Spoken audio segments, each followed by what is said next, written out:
I don't need to watch to know where the woman has decided to hide. It's always one of three places, and out of those three it's usually one specific spot. It's also predictable. I wouldn't be doing this if I didn't absolutely need to. If I could avoid it, I would. That's always the case. The problem is that I can't. Not when my condition reaches this point. I really thought that I was going to make it this time. That happens more often than you might think. I managed to get through the past 2 cycles without having to resort to this. I was so damn close to making it this time as well. Yesterday my hands started shaking, though, and that was soon followed by the sensation of itching in the back of my skull. I knew then that I was out of time. There's no point in lamenting what isn't to be. I retrieve the pair of knives from the table. The blades bob up and down in the air due to my shaking hands, but I will just have to make them work. I slowly walk down the stairs leading into the main warehouse storage area. This would not be my choice of hunting grounds. Much of the space is taken up by crates and storage containers, and all the doors and windows are chained shut. It creates a claustrophobic environment that offers no chance for escape, which in turn takes away any potential thrill and makes for a tedious experience. Unfortunately, it can't be avoided. I can't take any unnecessary risks, even if that means that everything has become repetitive and dull. There was a time that I would have tried to drag this out for as long as possible. That was back when I still believed that I could make all of this mean more than simply fulfilling an unavoidable physical need. I thought that I could force satisfaction from it through ritual. Maybe there was a time when that did work, or at least when I could make myself believe that it did. Now, though, there's no point. I just want it to be over with. I make my way over to the large stack of crates with the opening between the bottom ones. This is where the majority of people choose to hide once they realize that escape isn't an option. If she isn't here, I'll move on to the storage container with the broken door, and from there to the small office near the large metal doors. Those are the only 3 places in the warehouse where hiding makes sense, so inevitably one of them is chosen. Also damn predictable. I don't have to check the other 2 hiding spots, because I can see the woman crouched down in the shadows between the crates. I sigh. Of course she is. This isn't some random woman. She is the chef and owner of one of the best restaurants in town. I stopped in to dine there earlier in the evening, and the pork I had eaten had been exquisitely prepared. The meal had been the highlight of my evening. I had hoped that I would be able to spare her. She had sent her staff home when she had closed the restaurant for the night, though, and she had stayed late alone to do the final bits of cleaning. With no time to find someone else, my hands had been tied. She looks up at me with wide-eyed terror as I approach. It doesn't have to take long or be overly painful. I'll finish this quickly. I owe her that much for the pleasant meal. Television shows and movies would have you believe that people start screaming at the top of their lungs or try to fight back when their would-be killer approaches. I've found that's not typically the case. Oh, it does happen from time to time, but usually they behave the way that this woman is. She is frozen in fear, her mouth moving but no sound coming out. I suppose that this kind of reaction should make me feel powerful, maybe dominant. It does nothing for me. I hunch over slightly to enter into the small opening. She's whimpering now, but I ignore it as I raise the knives. The shaking in my hands is worse now, and it's all I can do to keep my fingers wrapped around the wooden handles. I need to get this done quickly. The knives plunge into her body, and for the first time she screams. I swear loudly as blood leaks out onto my hands. The blades haven't gone into the points that I intended them to. I had tried to make the stabbing lethal so that she wouldn't have to suffer. Now I have to do things the messy way. I pull the knives free. I've waited too long, and my hands are shaking uncontrollably now. I have to forget the original plan and improvise. Tossing one of the knives back behind me, I wrap both hands around the handle of the one that I'm still holding. This is a bit better. I definitely have more control over the weapon even if I can't hold it perfectly steady. The woman is still stunned from the initial attack. I don't think it's registered through the shock that she's been stabbed. She stares at me blankly as her hands press against the pair of wounds. Before she can recover, I thrust the knife forward, and this time my aim is true. The metal slides into her chest and I feel it pierce through her heart. I make sure to remove it instead of leaving it in. That way the bleeding will increase and death will come faster. I sigh again as I back out of the space between the crates and walk away. She's not dead yet, but she will be in just a few moments. I've been doing this long enough to know when a wound is fatal. There's no point in standing around and watching the inevitable. I hold out my hands in front of me. They're still shaking, but the tremors are smaller and easily managed. The itching is gone from the back of my head. It's an improvement, albeit a minor one. It's just so fucking unsatisfying. It never feels the same way that it does during that incredible final night of the cycle. My dissatisfaction is quickly being replaced by anger. Why the fuck can't it ever feel the fucking same? One night of an incredible, indescribable, unmatched high, and nearly a month of rock bottom, and just trying to exist until the next one. How in the fuck is that fair? I force myself to calm down. The answer is that it's not fair, but there's nothing that I can do about it, either. Besides, the end of the cycle is almost here. I just have to make it until tomorrow night. The smart thing to do would be to clean up the mess that I have just made and go home to get some rest. I know from experience that I won't be able to sleep, though, and I'm not in the right headspace to make sure that I take care of my crime scene properly. Both those things will just have to wait. Pulling a set of keys out of my pocket, I remove the locks from one of the doors and pull the chains free. I toss them off to the side in a small pile and go outside. The cold winter wind immediately assaults me, and I grit my teeth as I wish that I hadn't left my coat inside. Before I leave, I go around the side of the warehouse until I reach a spigot. I turn the valve and freezing water starts pouring out of it. As quickly as I can, I wash the blood off of my hands and dry them on the legs of my jeans. I let the water run long enough to allow the ichor to flow into a nearby storm drain, then close the valve once again. A light drizzle begins to fall as I walk towards town. The warehouse that I use is located at an old dockyard that hasn't been in service for years. I don't own it, and the various cargo items inside of it aren't mine, but somewhere along the way the actual owner stopped caring about it and left it to rot. I look around at the other buildings that I'm walking past. They're all in various states of decay. I often wonder what happened here to make so many people walk away at the same time and leave so much merchandise behind. Having such a large area to myself, especially one that includes more contained sections throughout the site, has been extremely useful. No one is around to hear any noises from either myself or my guests, and there's no security that might accidentally stumble on my activities. It's basically the perfect environment. I grit my teeth. Except it isn't perfect, is it?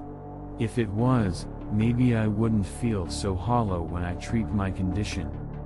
Maybe I need a challenge, and this place is making everything all too easy. I shake my head firmly. That isn't it. I know that it isn't. The abandoned dockyard gives me safety when I otherwise wouldn't have it. I'm just irritable and lashing out. Another wonderful side effect of my condition. My car is parked at the edge of the dockyard. I ignore it and continue on foot. I've found that the best way to prolong the effects of a treatment is to remain active. The physical activity helps to distract from the return of my symptoms, at least for a short while. I check my watch. About 20 hours left. Fuck. The road leading away from the docks is empty.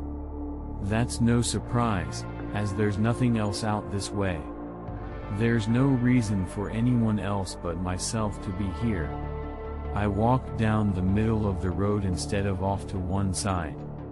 In a very real sense, this is my own personal domain. I walk for over 2 miles before I reach an intersection. I continue forward without so much as a glance to either side. Both the left and right paths lead to highways. The direction I'm headed in goes into town. Before it does that, though, it leads right past a smaller diner that's open all night. That's where I'm going. After another mile I arrive at the diner. I'm pleased to see that there are only 2 cars in the parking lot. I go inside and sit down at a booth in the corner. I'm alone in the eating area. The cars must belong to employees. Speak of the devil. A woman comes out of the kitchen and gives me a smile.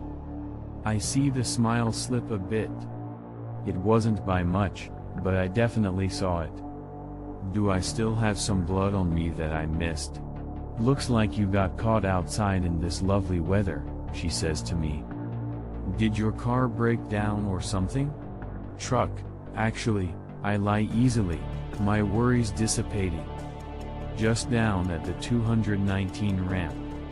I called it in, but I can't get anyone out until morning. I had to walk here. I wasn't born a good liar. Quite the opposite, actually. I was terrible at it as a child, and every time that I attempted lying I would be caught. I've developed the skill over the years. It's been a necessity that I do so. Now I do it as needed without even thinking about it. I order a cup of coffee to start before asking to see a menu.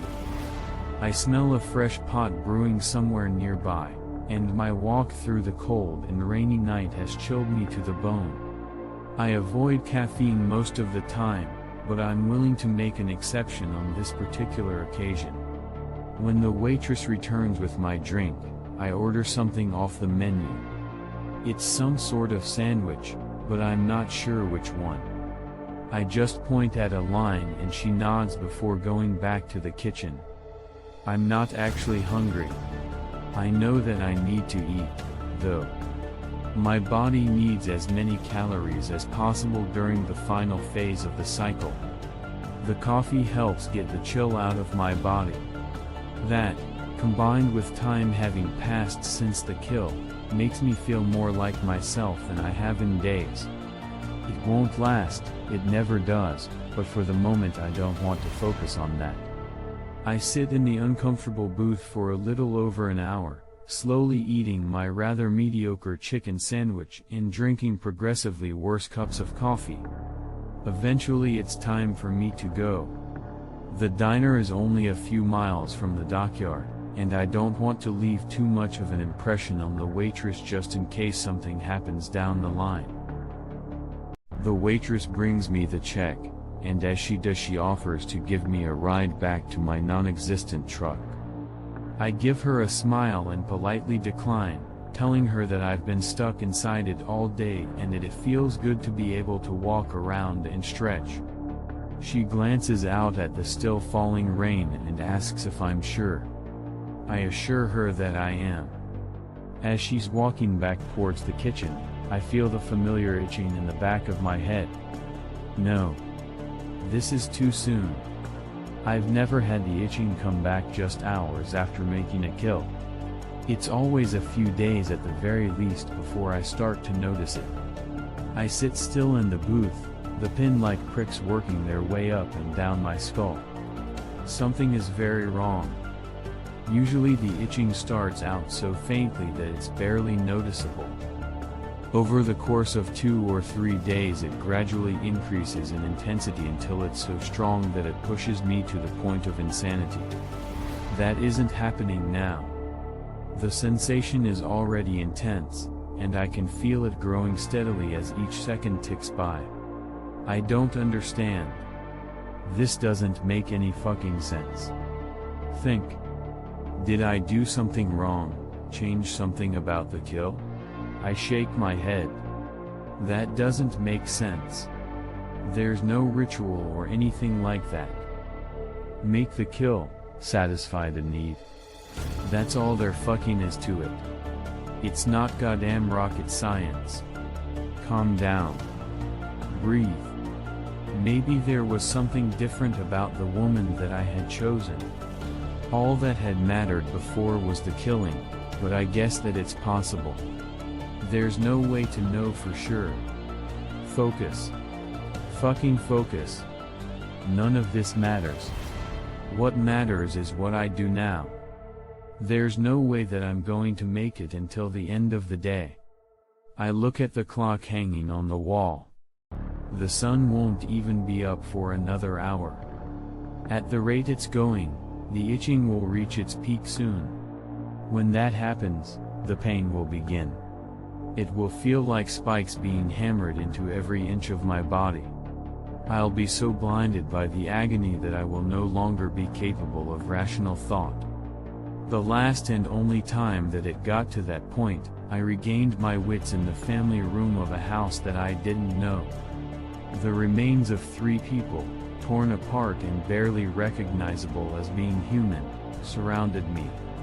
Every inch of me was covered in hot blood.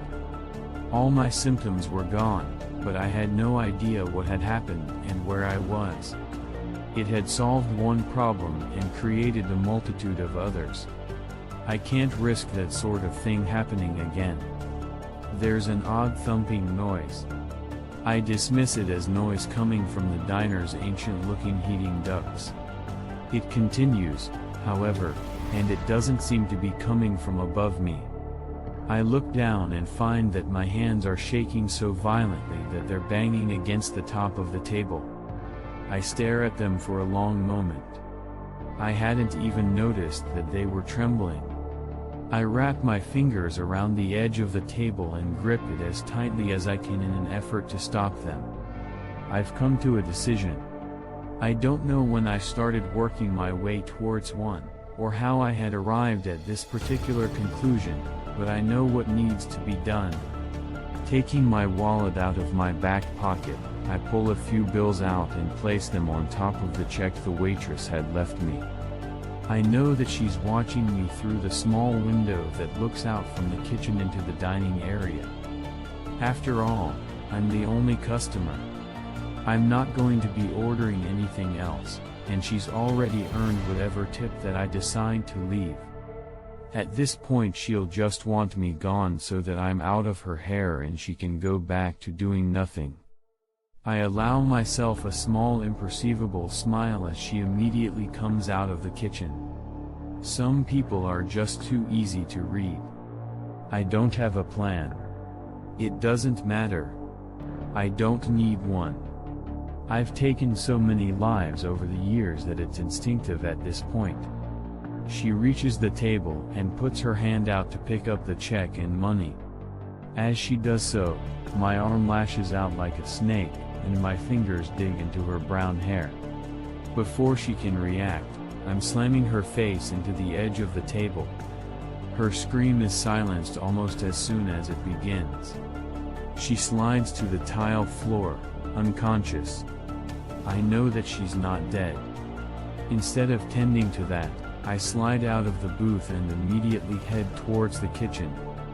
The waitress isn't going anywhere, and even if she wakes up she won't be in any condition to leave or present a threat to me. There's one more person in the diner, though, and I can't take the chance that they heard her short cry. The door to the kitchen begins to open just before I reach it. I grab a steak knife out of a basket of silverware behind the counter before kicking the door back towards the person emerging from the other room. There's a loud grunt as it smashes hard into someone.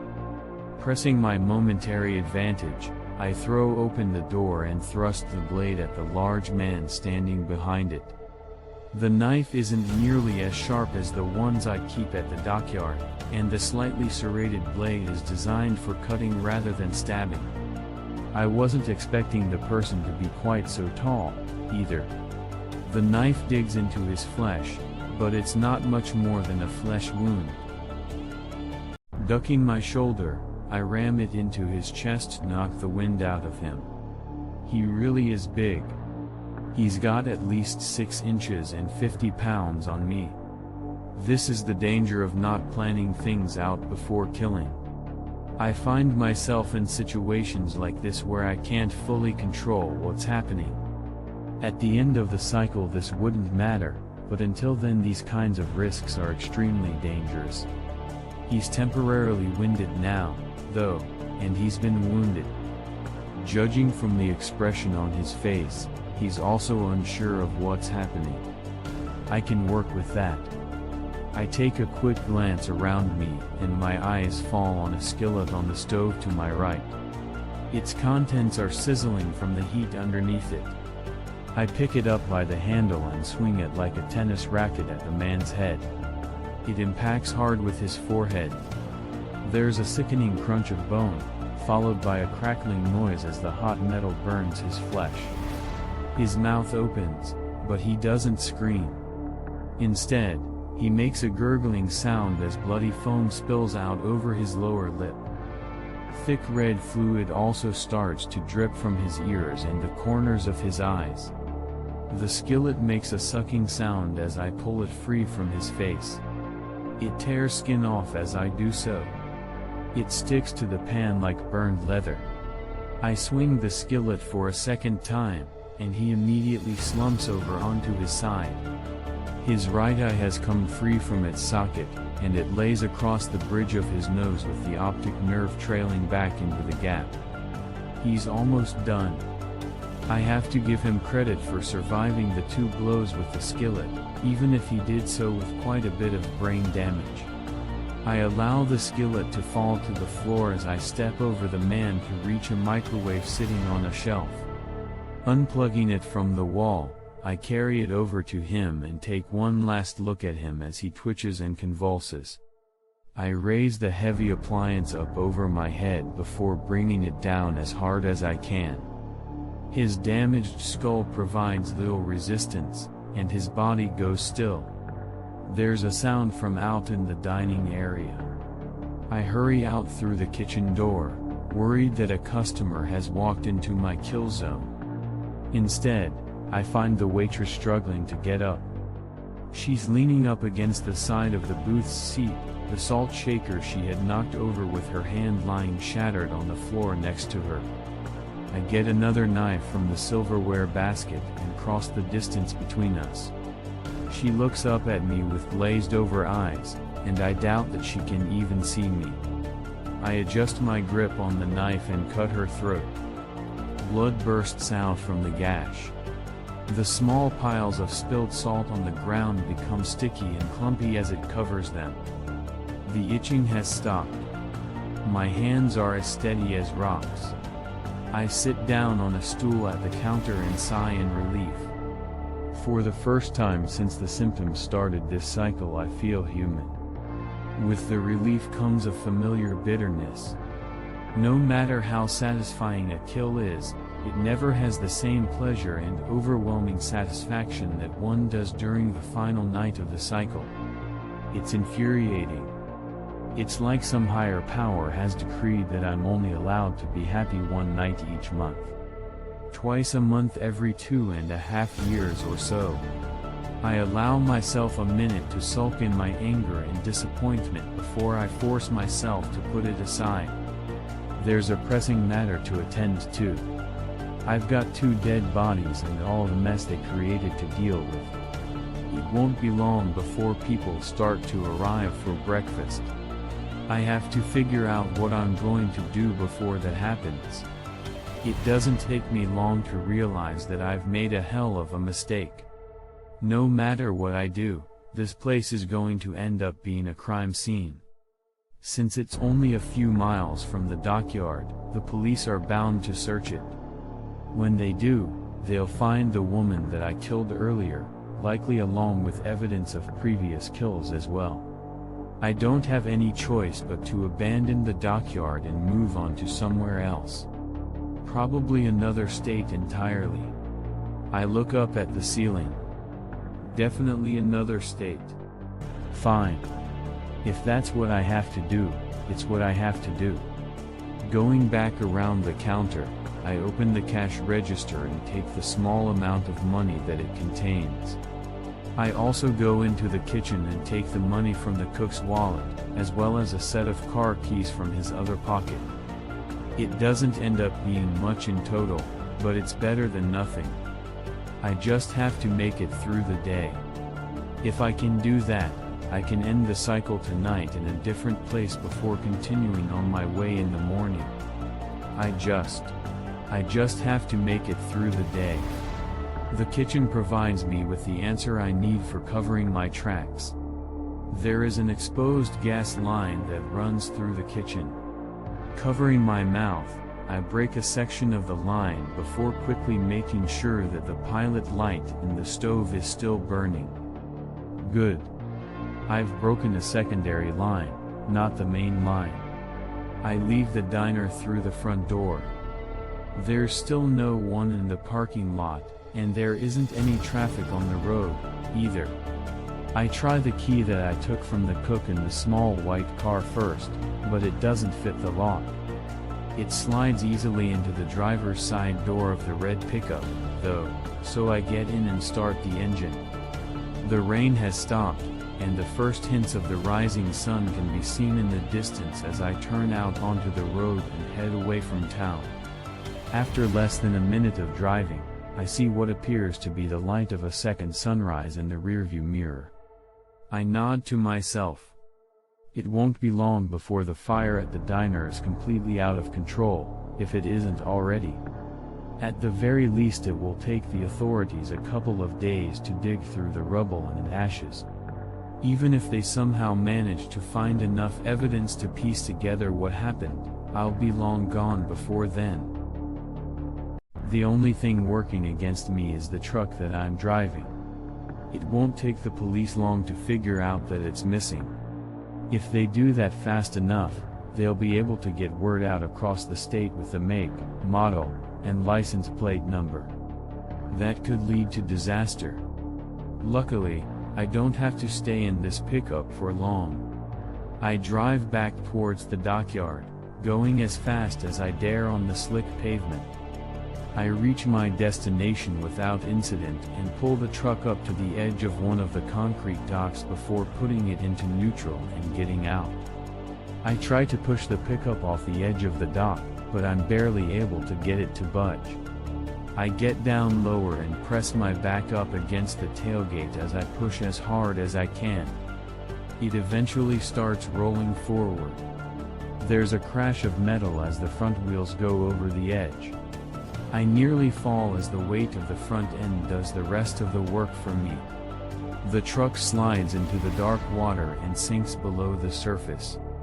I give myself a few moments to rest before dusting myself off and hurrying over to the car that I had parked at the dockyard earlier. It's a black four-door sedan, the kind that countless people drive in every city in the country. I check to make sure that my backpack is still in the passenger seat before opening the trunk and retrieving the duffel bag. I change out of my blood-stained clothes and into fresh ones before getting into the car and leaving the dockyard. This time, I turn right at the four-way intersection instead of continuing towards town. My plan is to put as many miles between here and me that I can by mid-afternoon, then find a place where I can complete the cycle. I fish my cell phone out from the car's glove box and bring up the map app. The phone is a prepaid one, of course, and I purchased it under a fake name. There are half a dozen other ones in the car trunk and one in the backpack, all of which are still in their packages and are listed under different names. The map confirms what I already thought. If I stay on the highways and don't make any stops, I can be out of Minnesota and into North Dakota by 1 o'clock. That should give me more than enough time to get myself oriented and figure out where I would spend the night. So that's what I do. Ignoring the fatigue that creeps in, I drive towards the state border, making sure to keep my speed at or under the limit to avoid the possibility of being pulled over. I have to resist the urge to go faster. While I know sticking to the speed limit is the smart play, I'm anxious to reach my destination. I almost nod off twice during the drive. Now that the symptoms of my condition are gone, at least for now, my body is more relaxed than it has been in quite a while. It isn't helping that the roads in this part of Minnesota are mostly just trees and open land with nothing to break up the monotony. It's with more than a little relief that I reach the state border. There is a sign for a rest stop a few miles past the line, and I gratefully follow it into the parking lot. I need to get out and stretch for a bit, get some fresh air. I've never been to this part of the country before, and I'm surprised to see that the rest stop isn't one of the standard ones with just a few bathrooms and vending machines. This one is quite a bit larger, with a cafeteria-like section housing 5 or 6 chain fast food restaurants. There's also a small arcade, as well as a side room with a dozen leather massage chairs. I'm mostly interested in a kiosk just inside the doorway. It contains racks of maps and brochures, both for specific landmarks and for North Dakota in general. I take a few of them and tuck them under my arm before I buy some lunch. Once I have my burgers and drink, I pick a table in the corner away from the other people and open one of the maps. I'm looking for a town to use for the night. It has to fit some specific criteria, though. It needs to have a large enough population to be worthwhile, but also not so large that it has a major police presence. The police aren't a concern during the final night of the cycle. I'm worried about what could happen the next day. I also prefer towns that are isolated. The more that things are contained, the better. There don't seem to be many options that meet my needs. I'm starting to think that I'm going to have to go with something less than ideal. I've had to do that in the past. Never on this short of notice, though. I don't like going into something blind. It's not looking like there's a choice, though. Wait. There. A small town about 100 miles from where I'm at, with enough clustered streets on the map to imply at least a decent-sized population. I pull the town up on my phone and confirm this is indeed the case. Broken Bend, North Dakota.